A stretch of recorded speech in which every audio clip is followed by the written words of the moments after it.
Painted Man is set in a world where demons rise out of the ground every night and ravage the land.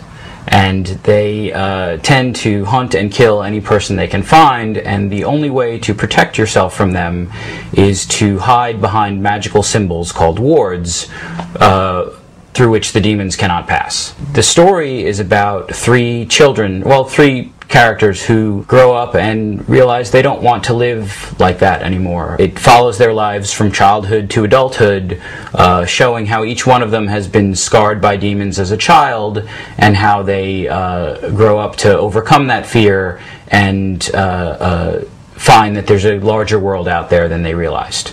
The Painted Man on the surface seems very much to be a book about monsters and adventures and action and things like that, and it is, and if that's what you take away from it, that's perfectly fine. But when I started to write it, I always wanted to write a book about fear. I was in New York City on September 11th. My father and mother-in-law were in the Twin Towers when the attack happened. They got out safely. They were one of the ones that got evacuated, but I saw what that did to people in New York. I saw how fear can affect people and how it makes some people freeze up and it makes other people leap into action that may or may not be the wisest course of action, but they can't just stand still anymore.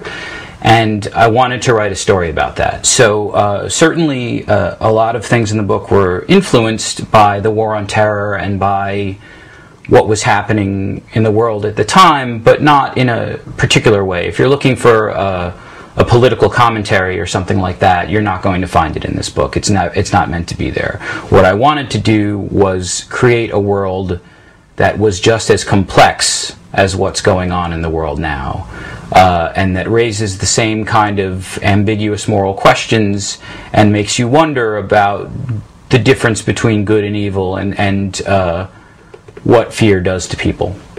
I'm frequently asked who my favorite fantasy author is, and it's a very difficult question because I read so many authors growing up, and all of them have had a major influence on me.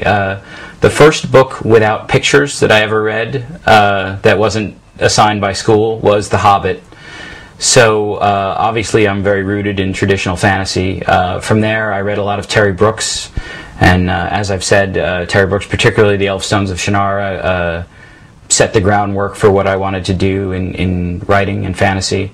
But also I think currently George R.R. Martin is the author who's most forced me to raise my game in writing by showing me just how much you can do, how complex you can get, and how intricate you can be with your characters and still create a cohesive story. The next book will be very different in a lot of ways, perhaps a little more brutal, as all of the plans that I've laid have come to fruition, and now there will be a clash of peoples and ideals. But it promises to be very exciting. In some ways I'm more excited about it than I was about the first one, and hopefully the readers will be too.